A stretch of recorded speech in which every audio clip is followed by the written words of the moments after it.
កាន់តែប្រហែលអនុទានថាបើត្រាំចង់ជួបខ្លួនត្រូវកំណត់ពេលវេលាឲ្យបានច្បាស់និងឆ្លងក្រសួងការបរទេសឲ្យត្រឹមត្រូវ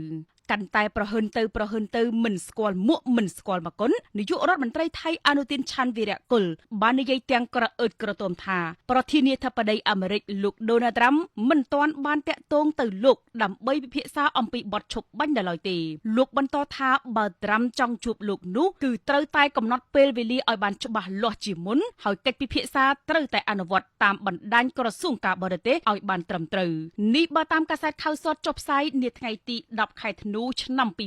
2025មេដឹកនាំថៃបច្ចុប្បន្នមិនចាត់ទុកអាមេរិកជាមហាអំណាចទី1លើលោកទៀតទេទន្ទឹមនឹងលោកអនុទានក្រលាស់អណ្ដាតទាំងប្រហើនថាដូណាល់ត្រាំមិនទាន់តាក់ទងទៅលោកនៅឡើយទេសម្ដីនេះពិតជាមិនធម្មតាក៏ព្រោះកិច្ចពិភាក្សាតាមទូរស័ព្ទរវាងប្រមុខរដ្ឋត្រូវតែកំណត់ពេលទុកជាមុនតាមរយៈបណ្ដាញផ្លូវការហើយរាល់ការប្រស្រ័យតាក់ទងទាំងអស់ត្រូវឆ្លងកាត់បណ្ដាញការទូតនិងក្រសួងការបរទេសរួចបន្តជូនដំណឹងទៅកាន់រាជរដ្ឋាភិបាលនៅពេលសួរថាតើលោកនឹងនិយាយជាមួយប្រធានាធិបតីអាមេរិកដែរឬទេប្រសិនបើត្រូវបានតាក់ទងមែនលោកអនុទានបាននិយាយទាំងក្រអឺតក្រទមមួយម៉ាត់យ៉ាងខ្លីថាលោកនឹងនិយាយជាមួយទន្ទឹមគ្នានៅពេលសួរថាតើបទឈប់បាញ់អាចត្រូវបានបញ្ជាពីសម្ពាធខាងក្រៅ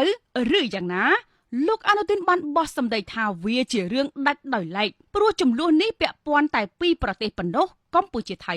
លោកក៏បានបន្ថែមថារាល់ការកំណត់ពេលកិច្ចប្រជុំកម្រិតថ្នាក់ដឹកនាំទាមទារឲ្យមានការរៀបចំចំណុចពិភាក្សារួមទាំងការចូលរួមពីរដ្ឋមន្ត្រីការបរទេសអគ្គមេបញ្ជាការនិងរដ្ឋមន្ត្រីការពារជាតិដើម្បីដោះស្រាយបញ្ហាប្រកបដោយតម្លាភាពនេះបង្ហាញឲ្យឃើញយ៉ាងជាក់នឹងភ្នែកថាថៃមិនត្រឹមតែមិនទុកអាមេរិកក្នុងកៅភ្នែកទេប៉ុន្តែថែមទាំងហ៊ានដាក់លក្ខខណ្ឌជាមួយសហរដ្ឋអាមេរិកថែមទៀតផងតាមពិតទៅ